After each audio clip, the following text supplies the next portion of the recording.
नमस्कार दोस्तों। जब तक किसी को खुद की वैल्यू नहीं पता होती तब तक दूसरा कोई उसकी वैल्यू नहीं समझ सकता है। दो प्रकार के इंसान दुनिया में पाए जाते हैं। एक तो वो जिन्हें अपने काम पर पूरा भरोसा होता है, जो खुद पर विश्वास करते हैं और यह समझते हैं कि जो हुनर उनके अंदर है वह कोई मान्य होना नहीं है। और दूसरे वो लोग जो अपने आप को बहुत मामूली समझते हैं, जो अपने काम को, अपने प्रोफेशन को बहुत ही सामान्य समझते हैं। इस प्रकार के लोगों को हमेशा यही लगता है कि उनके अंदर कोई खास बात नहीं है और यकीन मानिए इन लोगों का आंकड़ा बहुत ज्यादा है। इसी प्रकार का सोहन नाम का एक इंसान एक छोटी सी दुकान पर काम किया करता था।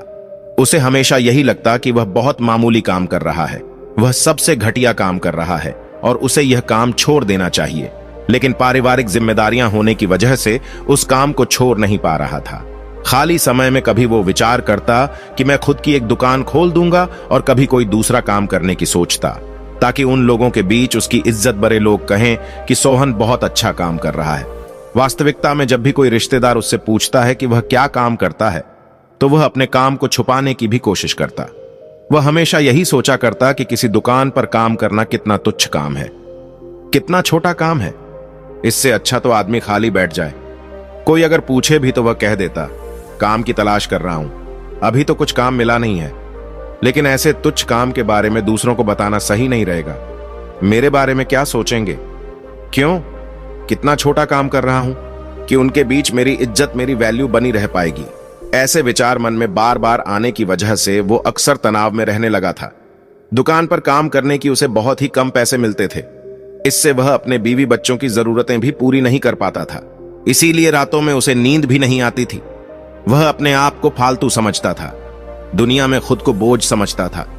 वो कभी कभी आत्महत्या करने की भी विचार करता। एक दिन मोहन दुकान पर अकेला काम कर रहा था। उसका मालिक कहीं बाहर गया हुआ था। तभी अचानक उसके द्वार पर बौद्ध भिक्षु भिक्षा लेने के लिए पहुंच गया।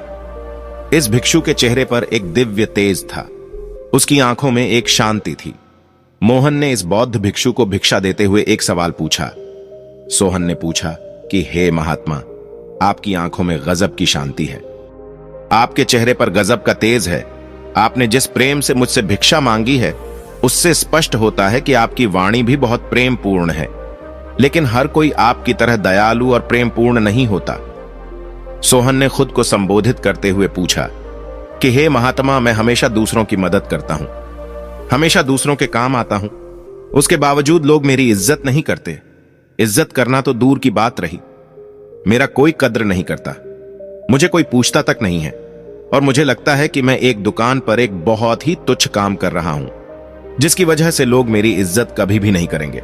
हालांकि मैं कभी किसी का बुरा नहीं चाहता, मैं हमेशा दूसरों की मदद करना चाहता हूं, तो इसके बदले कम से कम दूसरे लोगों को मुझसे ठीक से पेश आना चाहिए। मैं दूसरों के बीच और अपने परिवार के बीच में भी अपनी वैल्यू किस प्रकार बढ़ा सकता हूं? मुझे कुछ तरीके और उपाय बताएं जिससे मैं भी अपना स्वाभिमान भरा जीवन जी सकूं। बौद्ध भिक्षु ने मुस्कुराते हुए जवाब दिया कि बंदे, जब तक तुम खुद की कद्र करना नहीं सीख जाओगे तब तक दूसरा कोई तुम्हारी कद्र नहीं करेगा।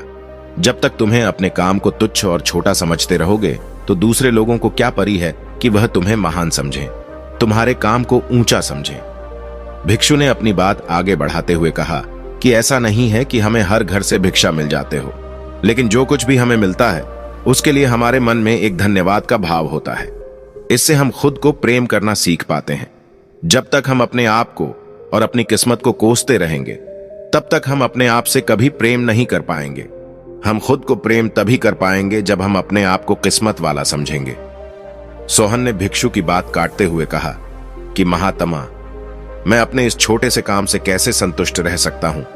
मैं कैसे तुच्छ काम के लिए अपने मन में एक धन्यवाद का भाव पैदा कर सकता हूं? यह कैसे संभव है? अगर मैं अपने काम को पसंद ही नहीं कर रहा तो क्या उपाय है? इस पर भिक्षु ने सड़क पर एक भिखारी की तरफ इशारा करते हुए कहा कि जरा उस भिखारी को गौर से देखो, उसका भी परिवार है, उसके भी बच्चे हैं, वो भी किसी का पिता है।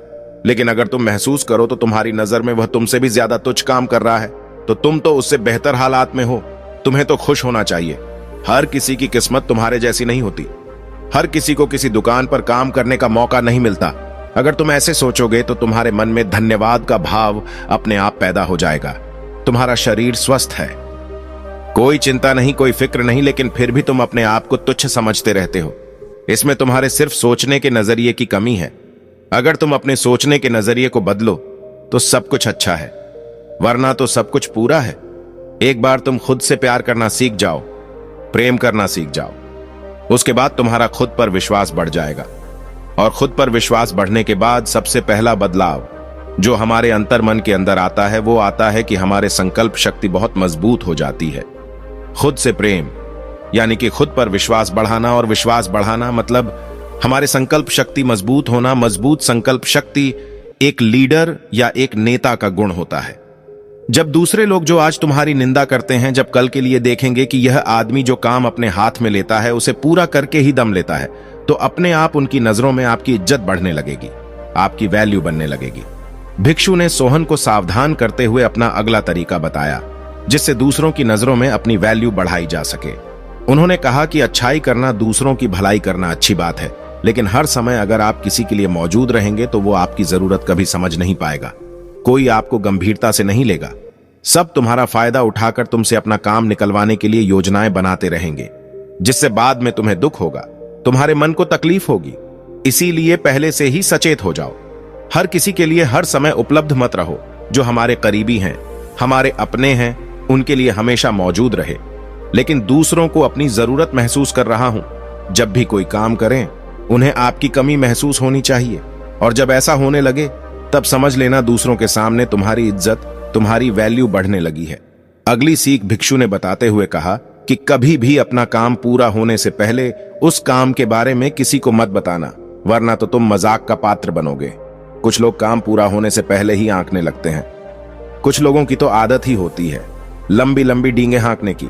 पहले वह बहुत लंबी लंबी बातें आपसे करेंगे, और जब काम पूरा नहीं होता तो दूसरों के सामने शर्मिंदा होना पड़ता है। लेकिन अगर आप ऐसा करेंगे तो दूसरे लोग आपको गंभीरता से क्यों लेंगे? चुप रहकर बिना किसी को बताए निरंतर खामोशी में अपने लक्ष्य पर काम करते रहो, और एक दिन वो भी आएगा जब आप अपने लक्ष्य को पा लेंगे। उसके बाद लोगों को अपने आप ही पता चल जाएगा। अपनी बात को जारी रखते हुए भिक्षु ने बताया कि अपने डर को दूर करो। अपना दर्द दूर करने का सिर्फ एक ही तरीका है कि तुम उसका सामना करो। अगर अनजान लोगों से बात करने में हिचकिचाहट होती है तो उनसे जबरदस्ती बात करने का अभिनय करो, और अभिनय करते करते एक दिन वो भी आएगा जब आपको किसी से कोई झिझक नहीं रहेगी। आप किसी भी अनजान आदमी से बेधड़क बात कर पाओगे। जब दूसरों के सामने बिना किसी डर और बिना किसी झिझक के आप अपने विचार रखेंगे तो दूसरे लोग आपकी स्पष्ट, ताकि आपकी निर्भीकता की अपने मन में तो जरूर तारीफ करेंगे। भिक्षु ने सोहन को सावधान करते हुए कहा कि याद रखना, घमंड यानी कि अहंकार की तलवार बहुत बारीक होती है। वो कब तुम्हारी गर्दन काटेगी तुम्हें पता भी नहीं चलेगा। भौतिक जीवन में कुछ उपलब्धियां हासिल कर लेने के बाद कुछ लोगों को अहंकार हो जाता है। हो सकता है वह अहंकार आपको नजर ना आए, लेकिन दूसरों को अहंकार महसूस हो जाता है। इसीलिए जब तक आप सामने रहेंगे तो आपके होने की वजह से वो आपकी प्रशंसा करेंगे, आपके सामने आपके बधाई करेंगे, लेकिन आपके पीछे से वो आपको अहंकारी और घमंडी बताने लगेंगे। इसलिए खुद का निरीक्षण करते रहें। कहीं कोई उपलब्धि हासिल करने के बाद हम अहंकार से तो नहीं भर गए, कहीं हम अपने से छोटे वालों के साथ गलत तरीके से तो पेश नहीं आ रहे। इस बात का निरीक्षण आध्यात्मिक उन्नति के लिए बहुत जरूरी होता है, क्योंकि आध्यात्मिक उन्नति में आदमी का अहंकार या घमंड ही सबसे बड़ा रोड़ा होता है। अपनी बात समाप्त करते हुए भिक्षु ने आखिर में कहा कि हम सब लोग समाज में रहते हैं, हम सब सामाजिक हैं। इसीलिए समाज के लोगों के साथ वक्त बिताना, उनकी मदद करना, उनके सामने अच्छे से पेश आना, इस सब बातें समाज के सामने तुम्हें एक बहुत ही इज्जतदार इंसान के तौर पर पेश करते हैं। इसीलिए अपने समाज से, अपने समाज के लोगों से हमेशा जुड़े रहे। कुछ न कुछ वक्त उन्हें जरूर दो। अपनी भिक्षा का पात्र संभालते हुए बौद्ध भिक्षु ने सोहन से जाने के लिए आज्ञा मांगी। इसी के साथ सोहन उसको भी अपने सवालों के जवाब मिल चुके थे। दोस्तों, यह वीडियो अपने दोस्तों में जरूर शेयर कीजिएगा और वीडियो को लाइक कीजिएगा। चैनल को भी सब्सक्राइब कर लीजिएगा। फिर मिलता हूं अगले वीडियो में, तब तक के लिए हमें आज्ञा दे।